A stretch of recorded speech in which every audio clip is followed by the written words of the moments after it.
Ever wondered what the television of yesteryear really sold us? Not just products, but dreams, fears, and secrets wrapped in 30-second frames. Today, we're diving into a world where jingles ruled, icons were born, and America's living rooms became theaters of persuasion. Welcome to the ultimate journey through the forgotten magic of old TV commercials. In the early 1940s, television was not just a medium, it was a miracle wrapped in polished wood and glass. Only a handful of families across America owned the bulky black and white sets, each screen flickering faintly in dimly lit living rooms. But within those flickering images, a revolution was quietly brewing, one that would forever change the way Americans saw themselves, their aspirations, and their homes. Advertising, at this point, was still in its infancy. Radio had ruled the airwaves for decades, and newspapers were the trusted source of information. But television was different. It was immediate, it was visual, it demanded attention, and it held a power that few understood until the pioneers of advertising realized that 30 seconds of moving images could create desire stronger than any word in print. It all began with small, experimental spots, often shown between news segments or during variety shows.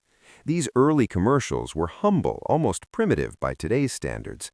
A mother might hold a bottle of soap, smiling as the narrator promised, "Your clothes will shine as bright as your mornings."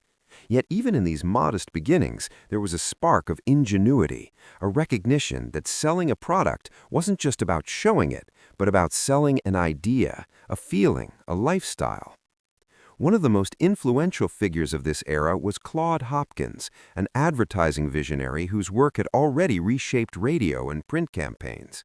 Hopkins understood human psychology.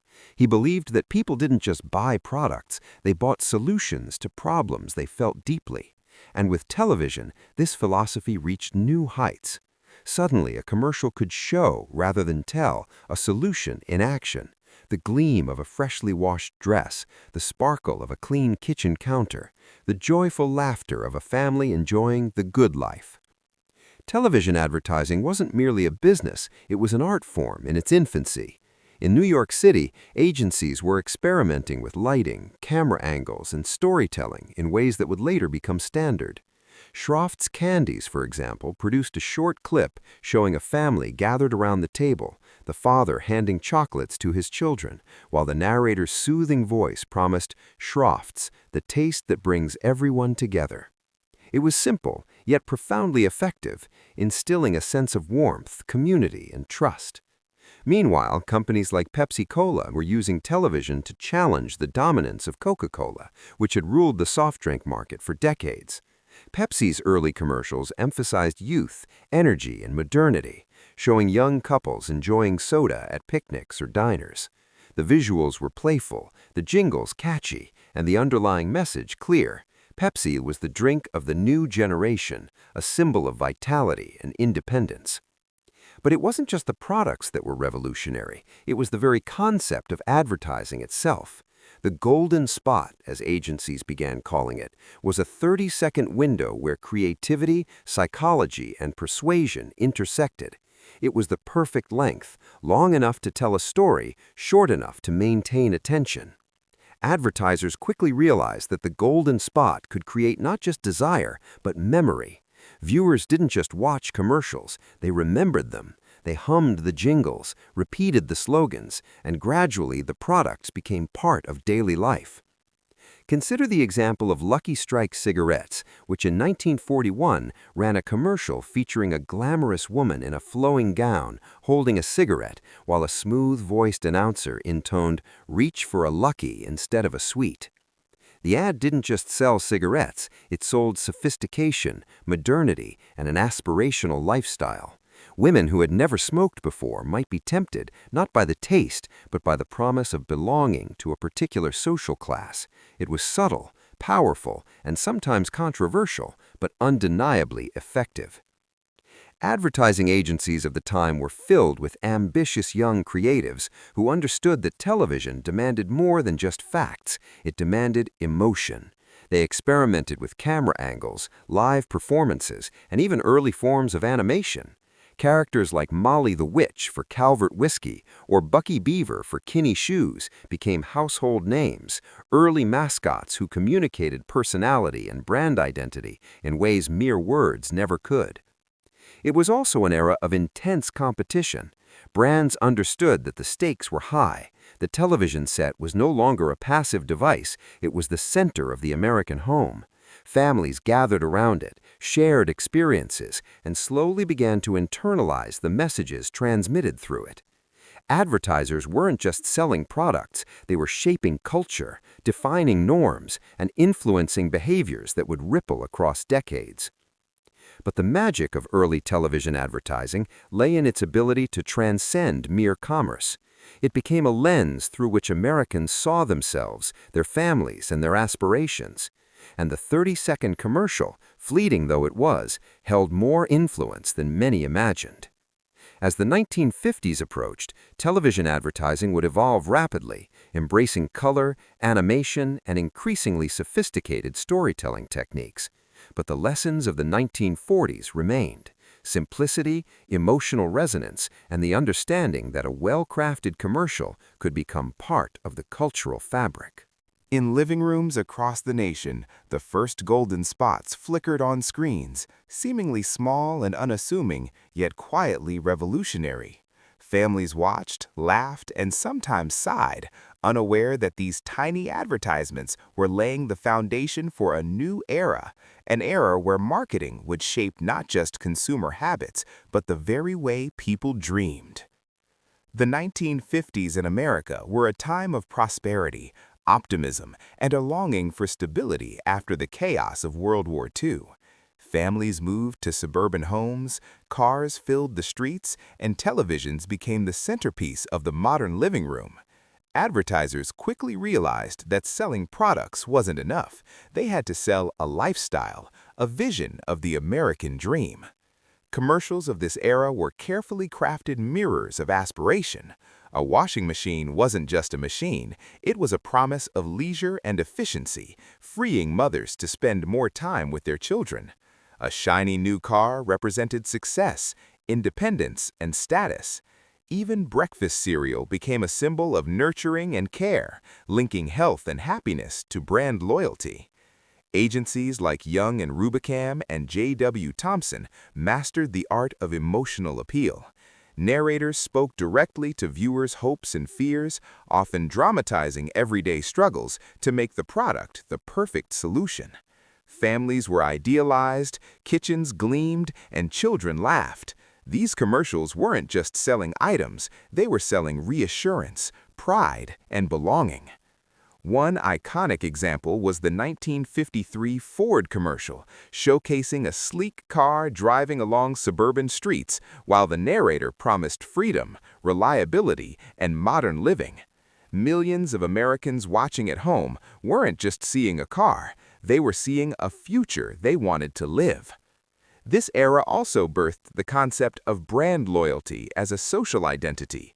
Children begged for specific cereals, mothers demanded certain cleaning products, and households proudly displayed branded appliances.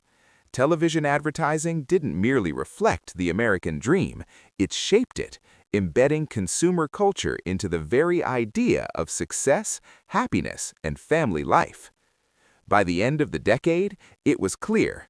Television commercials had become more than persuasion. They were architects of desire, defining what it meant to live the good life in post-war America. By the late 1950s, television had firmly established itself in American homes, and with it came a new kind of celebrity, the commercial icon. These were not movie stars or politicians, but characters and personalities created solely to sell products. They inhabited living rooms, became dinner table conversation, and in some cases, outshone the actors in the shows themselves. One of the earliest examples was Betty Crocker, the embodiment of the perfect homemaker. Though she was a fictional character, her voice and image on radio and later TV lent authority to recipes, cake mixes, and baking tips. Families trusted Betty Crocker not because she existed, but because she represented an ideal: warmth, competence, and domestic care. Similarly, Tony the Tiger, who debuted in the 1952 cereal campaigns, became synonymous with energy, fun, and the promise of a healthy start to the day. His cheerful catchphrase, "They're great," transcended the commercial itself, embedding the brand into popular culture. Commercial icons weren't limited to mascots. Live-action personalities like Ronald McDonald and spokeswomen for beauty products became faces of aspiration. Children identified with playful mascots, while adults associated certain voices and faces with reliability and trust.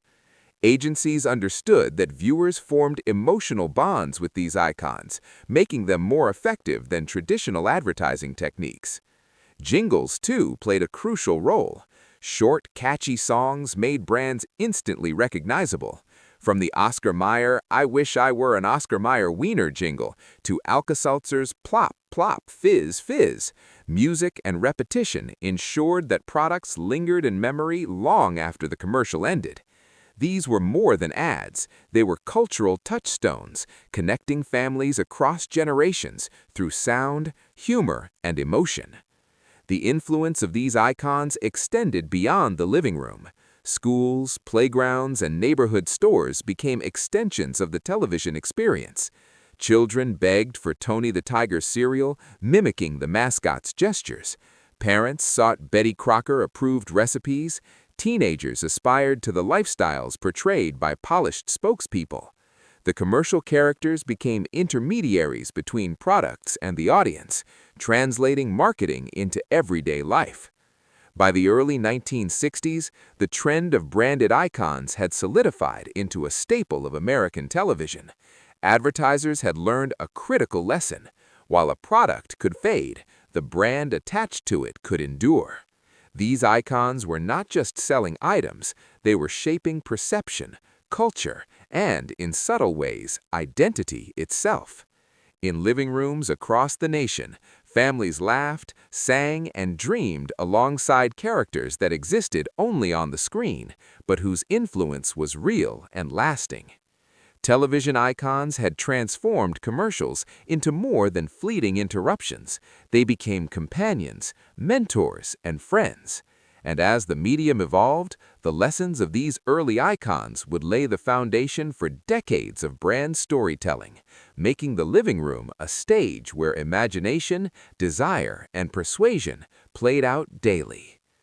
By the 1960s, television commercials had evolved from simple product demonstrations into full-blown entertainment, and at the heart of this transformation was the jingle. These short, catchy songs were more than marketing tools. They were auditory anchors, embedding products into the memory of viewers with irresistible rhythm and repetition. The power of a jingle lay in its simplicity. A 30-second tune could evoke emotion, humor, and trust all at once. Consider the Alka-Seltzer "Plop, Plop, Fizz, Fizz" jingle, which turned a mundane remedy for upset stomachs into a cultural phenomenon. Or Oscar Mayer's "I Wish I Were an Oscar Mayer Wiener" jingle, a playful song that had children singing at lunch tables across America. The repetition of melody and lyrics ensured that these products became unforgettable, their brand names effortlessly lodged in the minds of viewers. Advertising agencies recognized that jingles could transcend demographics. A catchy tune reached children and adults alike, making commercials a shared family experience. Saturday morning cartoons, in particular, became fertile ground for jingles targeting young viewers. Cereal brands like Kellogg's Frosted Flakes and Cap'n Crunch paired animation with musical hooks, turning breakfast into an anticipated ritual and establishing brand loyalty that could last a lifetime. But the jingle revolution wasn't just for children. Household products, cars, and even soft drinks benefited from melodic marketing. Pepsi-Cola introduced upbeat jingles emphasizing youth, freedom, and modernity, while cleaning products like Mr. Clean or Oxidol used tunes to create a sense of reliability and domestic bliss. The jingle became a shorthand for trust. If the song was familiar, the product was trustworthy. Creativity flourished as composers experimented with styles, harmonies, and storytelling within 30-second constraints. Agencies hired professional musicians, lyricists, and vocalists to craft memorable pieces. Some jingles became so iconic that they outlived the products themselves, embedding into American culture. People could hum the tune decades later and instantly recall the brand. The jingle revolution also revealed the psychological genius of advertising. By combining auditory cues with visual storytelling, commercials bypassed rational thought, creating emotional attachments to products. Viewers didn't just remember the name, they felt the promise: happiness, fun, convenience, or sophistication. By the end of the 1960s, jingles had firmly cemented their place in television culture. They transformed commercials into mini performances, blending entertainment with persuasion. Families not only watched the ads, they sang along, laughed, and internalized the messages, making jingles one of the most effective tools in the history of advertising. The impact of these 30-second musical bursts went far beyond marketing. They shaped memory, influenced behavior, and created a soundtrack for a generation. And in living rooms across America, the jingle revolution was just beginning to play its enduring notes. Behind the polished screens of the 1960s television lay a world of strategy, ambition, and relentless creativity. Welcome to the offices of the era's most powerful advertising agencies. The men and women of Madison Avenue, later immortalized as the Mad Men, were not just selling products, they were selling dreams, identities, and emotions, carefully packaged in 30-second frames. Agencies like Ogilvy and Mother, BBDO, and McCann Erickson were laboratories of persuasion. Creatives, writers, artists, psychologists, and strategists worked together to craft campaigns that could define culture, sway public opinion, and make brands indispensable. Every color choice, every jingle, every tagline was meticulously designed to resonate with viewers' desires and insecurities. Inside these offices, competition was fierce. Account executives juggled demanding clients, art directors battled copywriters over visuals, and brainstorm sessions often stretched late into the night. Stories abound of creatives pulling all-nighters to perfect a pitch, or of campaigns saved or doomed by a single line of dialogue. It was high-pressure, glamorous, and occasionally ruthless. Some campaigns were simple, relying on catchy jingles or memorable mascots. Others were daring, pushing the boundaries of taste and social norms. Volkswagen's Think Small campaign, for example, redefined advertising by turning honesty and humility into clever persuasion, a stark contrast to the flashy, over-the-top style common at the time. Meanwhile, beauty and household products relied on psychological insights, subtly implying that owning the product could enhance one's attractiveness, status, or domestic skill. The secrecy and strategy behind each campaign were vital. Competitors watched closely, and every successful ad could set trends that reshaped the industry. Mad Men weren't just advertisers, they were cultural architects, crafting messages that subtly influenced what millions of Americans thought, bought, and even believed about themselves. Television became their stage, the commercial their script, and the American living room their audience. Through creativity, psychology, and relentless ambition, these agencies transformed simple products into symbols of aspiration and desire. The secrets of Madison Avenue, its late-night meetings, clever insights, and calculated risks would leave a legacy that defined modern advertising for decades to come. The 1960s and 70s were a golden era for children's television, and advertisers quickly realized that kids weren't just viewers, they were powerful influencers in household spending. Saturday morning cartoons became a perfect stage where colorful animation, catchy jingles, and lovable characters turned commercials into irresistible invitations to play, snack, and dream. Cereal companies led the charge. Kellogg's Frosted Flakes, Cap'n Crunch, and Sugar Smacks paired animated mascots with playful narratives, linking breakfast with fun, adventure, and friendship. Tony the Tiger roared encouragement, Cap'n Crunch sailed through imaginary seas, and the jingles embedded themselves into children's minds, creating lifelong brand loyalty. Parents might control the purchase, but children controlled the desire, and the commercials knew it. Toy ads followed the same formula. Action figures, dolls, and playsets were showcased in imaginative scenarios that blurred the line between fantasy and reality. A boy didn't just see a toy car, he imagined grand races through city streets. A girl didn't just see a doll, she envisioned entire worlds of friendship and adventure. Television had become a storyteller, and the commercial was the narrative that fueled childhood imagination. The impact of these campaigns went far beyond products. They shaped social behavior, conversations, and play patterns. Children repeated slogans, mimicked mascot voices, and shared these cultural references with friends. The commercials created a shared childhood language, embedding brand names into everyday life. Even school cafeterias and neighborhood games echoed the influence of television advertising. Advertisers also experimented with responsibility and morality, subtly teaching lessons through product narratives. Breakfast cereal wasn't only about sugar, it was about fun, family, and health. Toys promoted creativity, problem-solving, and friendship. Every campaign was designed to engage the child's imagination while appealing to parents' desire for education and quality. By the end of this era, the fusion of cartoons and commercials had firmly established children as a key demographic. Saturday mornings weren't just entertainment, they were a carefully orchestrated world of consumer culture, imagination, and aspiration. Through jingles, mascots, and animated storytelling, advertisers had learned to capture not only attention, but desire, embedding brand loyalty and cultural habits into the next generation. Television had become a playground, a classroom, and a marketplace all at once. And in living rooms across America, children laughed, sang, and dreamed alongside the characters who would shape their tastes, their habits, and their memories for years to come.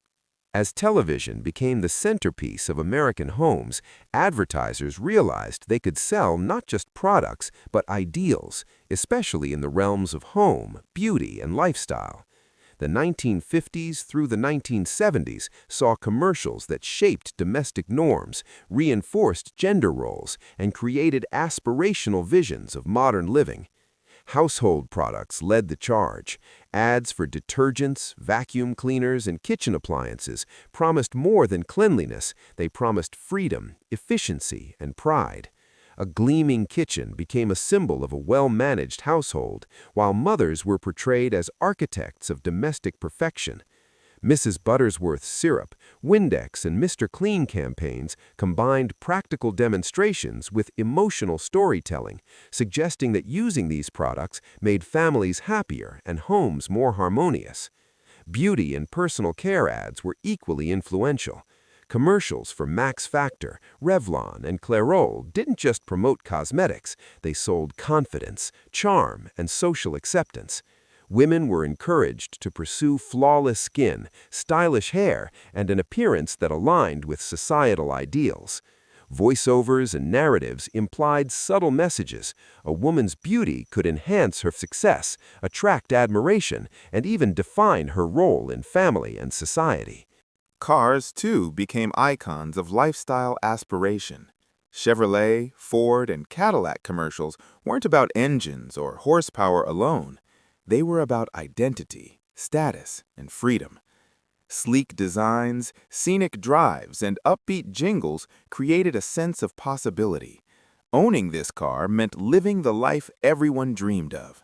Suburban streets and pristine lawns became recurring backdrops, reinforcing a cohesive vision of American prosperity. Even leisure and entertainment products were marketed with lifestyle in mind. Televisions themselves, along with radios, record players, and household electronics, were sold as gateways to modernity and sophistication. Advertisers emphasized not just the item, but the elevated lifestyle it promised: family bonding, cultural engagement, and social prestige. The power of these ads lay in their emotional resonance. By linking products to happiness, status, and success, advertisers transformed mundane purchases into expressions of identity and aspiration. Families internalized these ideals, measuring their homes, appearances, and possessions against the standards portrayed on screen. By the late 1970s, American households were saturated with messages that intertwined products and lifestyle. Television advertising had become a guidebook for how to live, work, and present oneself. Every clean countertop, every polished car, every styled hairdo reinforced the notion that consumption was not just functional, it was aspirational, deeply personal, and inseparable from the American dream. In this way, home, beauty, and lifestyle ads didn't just sell items, they shaped culture, expectations, and the very way Americans imagined their lives. Television had become both a mirror and a blueprint, reflecting desires while prescribing ideals. Not every television commercial of the 1960s and 70s was wholesome or aspirational. Some ads shocked, confused, or outright disturbed audiences, leaving lasting impressions that went far beyond the products they sold. These were the strange and controversial spots, ads that tested boundaries, provoked discussion, and sometimes faced censorship. Food and beverage companies occasionally embraced the bizarre to stand out. Consider Alka-Seltzer's eccentric pop and fizz spots, which used surreal animation and exaggerated sound effects to make an everyday remedy memorable. Candy and snack ads often leaned into absurdity. Dancing hot dogs, talking animals, and over-the-top adventures turned products into spectacles that defied reality but captivated viewers, especially children. Controversy was not limited to humor. Beauty, hygiene, and household ads sometimes perpetuated stereotypes or reinforced social expectations in ways that sparked debate. Early deodorant commercials implied social failure for those who didn't use the product. Cleaning product ads suggested women's worth was tied to domestic perfection. Some campaigns faced backlash for exploiting insecurities or trivializing serious social issues, highlighting the fine line advertisers walked between persuasion and provocation. Automobile ads, too, occasionally courted controversy. Some commercials depicted reckless driving or exaggerated masculinity to sell cars, prompting criticism from safety advocates. Tobacco advertising reached its peak in this era, with campaigns glamorizing smoking, sometimes targeting youth with suave, adventurous images. These spots would later become subjects of regulation and legal scrutiny. Oddity also had its marketing value. Regional commercials often embraced bizarre humor, quirky mascots, or local dialects to create memorable, cult-like followings. Small businesses discovered that strangeness could capture attention in a crowded television landscape, proving that memorable didn't always mean conventional. Ultimately, these unusual and provocative ads reflected a truth about advertising. To be memorable, a spot often had to surprise, amuse, or challenge expectations. Even when controversial, these campaigns succeeded in sparking conversation, influencing behavior, and embedding themselves into the cultural memory of a generation. Television's strange and controversial commercials demonstrated that advertising was as much about psychology and culture as it was about products. By bending norms, embracing absurdity, or courting debate, these ads pushed boundaries, entertained, and in their own way, defined an era. The 1960s and 1970s were decades of technological transformation for television advertising. The shift from black and white to color screens revolutionized the way products were presented and perceived. Suddenly, commercials could dazzle viewers with vibrant visuals, making food look more appetizing, homes more inviting, and fashion more alluring. Color wasn't just aesthetic, it was psychological, influencing desire, mood, and attention in ways black and white could never achieve. Animation also evolved dramatically during this period. Early mascots like Tony the Tiger and Cap'n Crunch were joined by increasingly sophisticated cartoons, blending humor, storytelling, and brand identity. Advertisers experimented with stop motion, cell animation, and creative transitions, transforming commercials into mini cinematic experiences. For children, these spots weren't just advertisements. They were entertainment, narrative adventures, and imaginative playgrounds. Special effects, too, became a key tool in persuasion. Visual tricks, glimmering product shots, exaggerated transformations, or imaginative before and after scenarios made even mundane products appear extraordinary. A detergent could magically whiten shirts in seconds, a soda could fizz in spectacular explosions, and a car could glide along a road like a symbol of freedom. These innovations heightened the sense of wonder and urgency, making viewers believe in the power and promise of the product. Technology also influenced production and distribution. Videotape allowed ads to be edited, reused, and syndicated across multiple markets, increasing efficiency and consistency. Agencies could test concepts, analyze audience responses, and refine campaigns faster than ever before. Meanwhile, color televisions became more affordable, expanding the audience and making vivid advertising a national phenomenon. Beyond visuals, sound design also advanced. Stereo effects, layered music, and synchronized jingles created immersive experiences that engaged viewers on multiple senses simultaneously. These technological innovations allowed advertisers to craft emotionally compelling narratives that were both memorable and persuasive. In essence, color, animation, and special effects transformed television commercials from simple product demonstrations into dynamic stories that captivated the imagination. They allowed marketers to connect with audiences more deeply, create lasting impressions, and elevate the medium into a tool of cultural influence. By combining artistry and technology, advertisers redefined what a commercial could be, turning 30 seconds of screen time into unforgettable experiences. Television had become more than a window into the world. It was a stage for innovation, storytelling, and persuasion, forever changing how Americans consumed not just products, but dreams, desires, and culture itself. By the time the 1980s approached, the golden age of television commercials had firmly cemented its influence on American culture. The 30-second spots that once showcased simple products had grown into sophisticated storytelling tools capable of shaping desires, memories, and even social norms. The legacies of these commercials were not measured merely in sales, they were etched into the collective consciousness of a generation. Old TV commercials left behind icons, jingles, and narratives that endured for decades. Tony the Tiger's roar, Betty Crocker's warm guidance, and the Oscar Mayer jingle were more than marketing, they became cultural touchstones.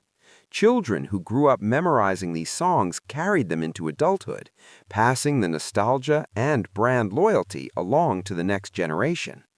Even mascots like Ronald McDonald or characters from animated serial ads influenced language, humor, and play, proving the lasting power of well-crafted advertising.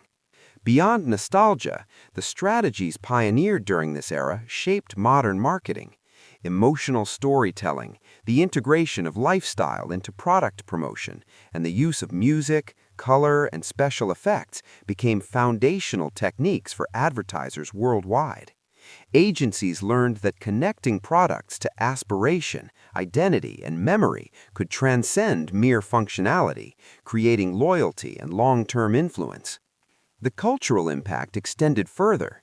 Old commercials reflected and sometimes challenged societal norms, from gender roles to suburban ideals. They shaped ideas of beauty, domesticity, and success, while also capturing the spirit of innovation, humor, and whimsy that characterized mid-20th century America. Even controversial or bizarre ads contributed to cultural dialogue, showing how marketing could provoke thought, debate, and emotion.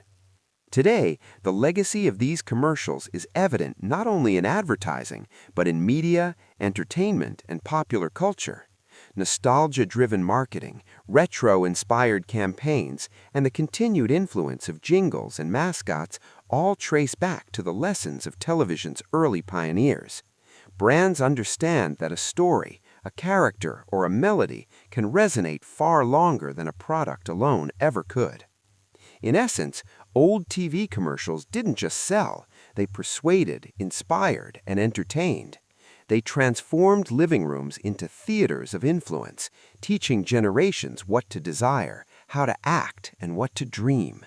The 30-second golden spots of the past became the blueprints for the modern world of marketing, a testament to the enduring power of creativity, strategy, and the magic of television.